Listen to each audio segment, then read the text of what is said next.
Welcome back to Me and You Outside. So glad you could join us. I'm going to do a video here that you're going to watch, if you would like to watch, about making a trot line the old way. And my dad made them like this. His dad made them like this. And when I say my dad made them like this, my dad was 97 when he died. He was born in 1906. And so in the 20s and 30s and 40s and 50s and 60s and 70s, 80s, he was a trot liner. And this is how he made his trot lines. This is how his dad made them. And so even in the late 1800s, they probably trot lining in this manner, the way I'm going to show you. Now what I'm going to do is I'm going to make my drops first. The trot line has a main line that goes across, and that's going to be a really strong line. I'm going to use paracord for that, 550 paracord. And then you're going to have drops that hang from that with a hook on it. That's where you put your bait. But right now I'm just making my drops. I just have string here. I bought this smaller string at Bass Pro Shop. It's 250-pound test. It's pretty heavy string.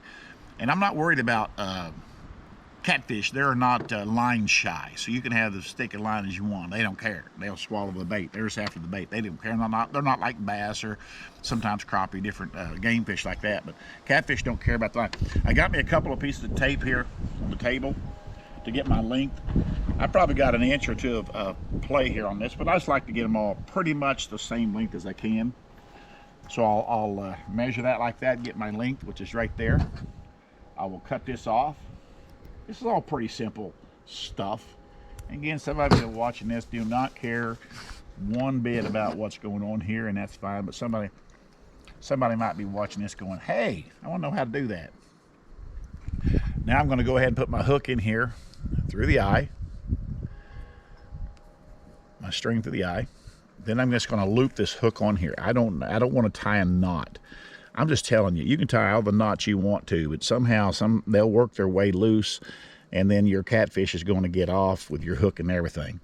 But the way I'm tying this right here, I have never, ever, ever had a catfish get off or pull that or untie that. It just don't happen. See, that hook's just going to hang here like that. Now on the other end of my line, I'm going to make a loop. I'm making this loop because this is the loop that's going to go on my trot line. And I'll show you here in just a little bit how that works. Okay, I'm just making just a general loop here. There you go, right there. Now this is, again, 250-pound test line. I've got, these are 7/0 hooks right here.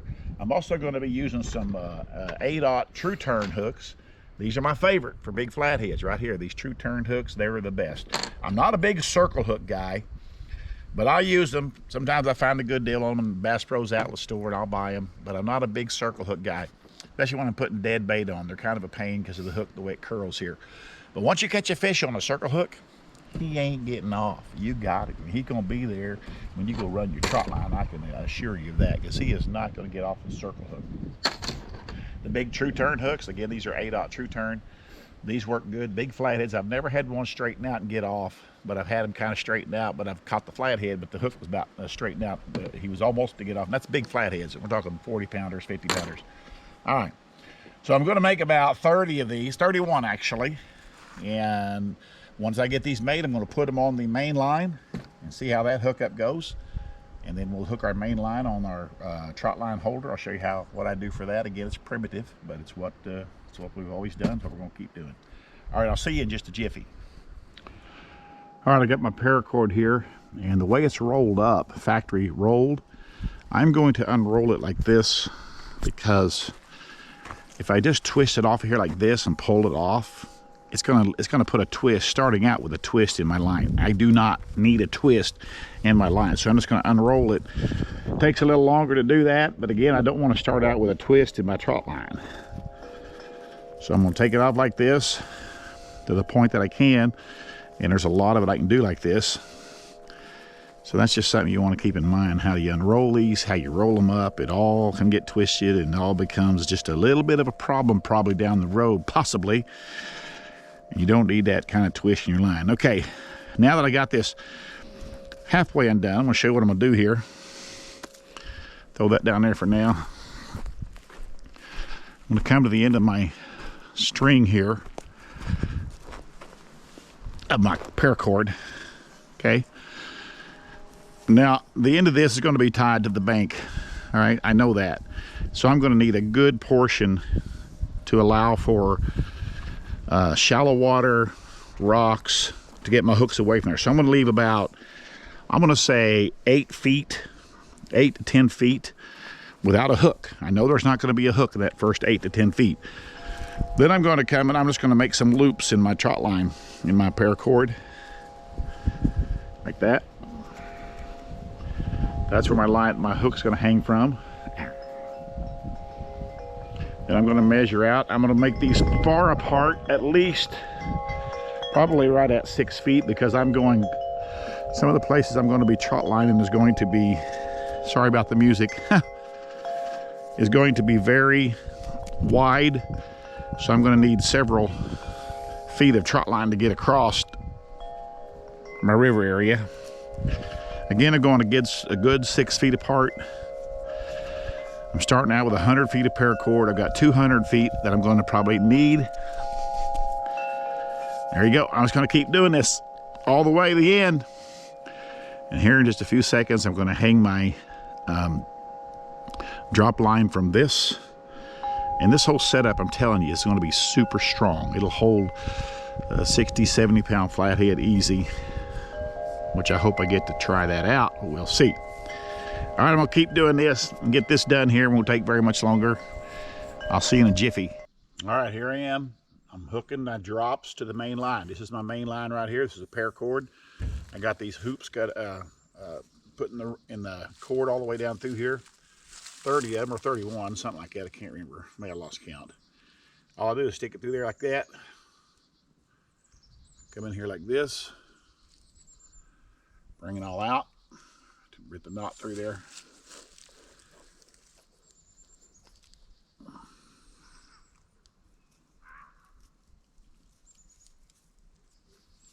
And that's it right there. There's my drop. Okay, that's got a lot of strength in it. I can tell you that right now. Let's move on down. When I get this line set, I'll put weights on it. I usually use smaller window weights, but anything can work. I've seen people use bricks, rocks. My dad, I've seen him use more rocks for weights for trot lines than you could ever believe. I mean, he didn't care. He just threw whatever he had on there to weight the trot line down. And I'll put them on there, obviously, as I'm setting the trot line. I will weight it down to keep it near the bottom. I like my hooks I like my hooks and my bait to stay off of the bottom about a foot, maybe 6 inches to a foot. Because catfish lay right on the bottom. They're not like crappie and bass, not like where they just suspend in most cases. Now in real areas that's got a lot of trees and brush, they might, but they like to lay on the bottom. It's what they like to do. My wife and I are filming this. She's filming this, but it's getting late on us out here. We went to a spring band concert with my grandson, right in the middle of making a trot line. Who ever heard tell of having to go to a spring concert in the middle of making a trot line? You know what I mean, Sandy? Mm-hmm. It's worth it. It's worth it.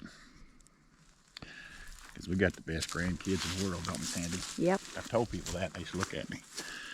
All right, I'm going to keep silent. I'm going to go down through here and just put these on.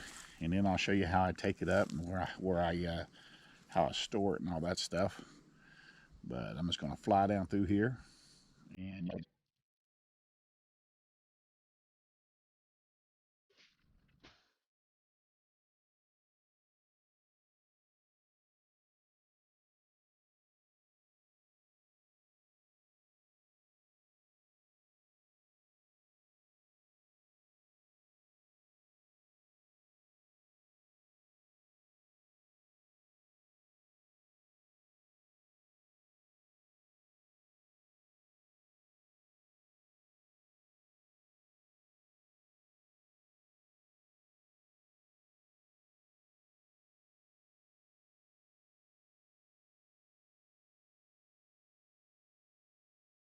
oh, got it. Okay, that took a while. It's a big, long line here. I'll take it up Show you how I do that. That'll be next. It'll be different lighting because I'm going to do it in the morning because I'm running out of daylight right now this evening. So I'll do that for minutes tomorrow. But for you, it's just in a few seconds. Stay there. All right, that's a little better lighting. Sun's up, sun's shining. It is a beautiful day here in the Ozarks. I'm telling you, it is a beautiful, beautiful day. Going to be in the 70s here. We are in the first week of May, and it all is good. Now, what I have done, I have cut me a stick here. This is actually a hickory stick. And as I was telling you before, this is how my family has done this for years with trot lines. You'll never see anybody do it anymore. I've never seen anybody do it like this. Everybody has their own way of putting the trot line, taking it up and putting it on something where they can feed it out to the river or to the lake. But this is how I've always done it. Again, it works good for me. It may not work good for you. You may not care for it. Everybody finds their own way to do things in this world, which is just fine when it comes to trot line, especially because there's so many methods to do. But I'm going to show you here how this works. So here we go. What you're going to do here first is I have got extra line about 10 foot here where I basically don't have any hooks, and the reason for that is I allow about 8 or 10 feet near the bank of wherever I'm trot lining to get away from rocks, limbs, drifts, logs, shallow water, whatever. So I don't have a hook usually within 10 foot of the bank. Now sometimes I'll add a hook on here because I'm dealing with a drop off, and then immediately goes down to, you know, 6 or 8 feet quickly. Then I'll go ahead. But I just wrap that extra line on there like that. So all I did is wrap it on there. Take my hook right here. And I'm going to put, this is a hickory stick, by the way. I use hickory. When I can, I use hedge, hickory, hardwoods. You don't have to use hardwood, you can use softwoods, whatever.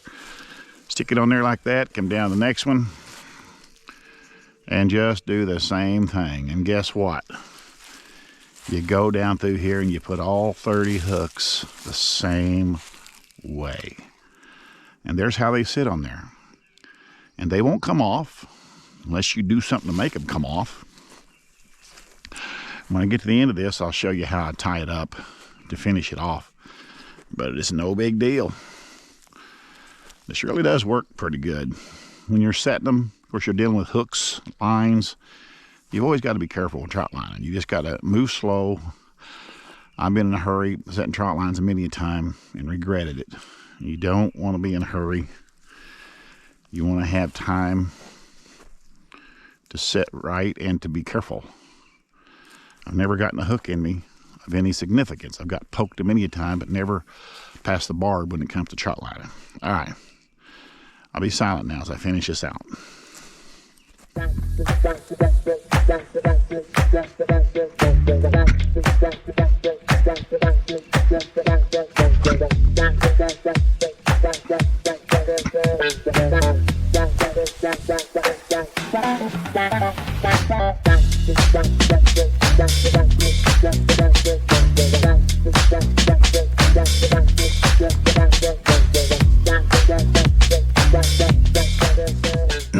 All right, that is done. Now I've got the same situation here where I have extra line on the end of my trot line. There it is right there. It's all pretty. Sometimes these get jacked up a little bit. You got to kind of work with them, but for the most part, it works really smooth, especially when they're fresh and you make them brand new. A lot of times in the spring, I'll get the old ones out and just run them across the yard, straighten them out, sharpen hooks, replace hooks, do all that maintenance you got to do sometimes with trot lines. But that's it. I'm going to take my extra line that I got here, and I'm going to squeeze this together, and it locks in all my hooks where they won't come out. Squeeze it in together and wrap this really tight right here. And all this extra line I just wrap up on here to about right there. I'm going to tie me just a little bit of a knot right here. Simple granny knot, just one. bring that up. Usually lay it on the bottom of the boat or a table or something. Okay, there you go. There's that. Now I've got some extra line here. I'll quickly show you what I'm going to do with it. Quickly. Bring fast. We're talking. Wait, for one, this. And hold the catch. This extra line I have here, I'll put it around this part of it right here.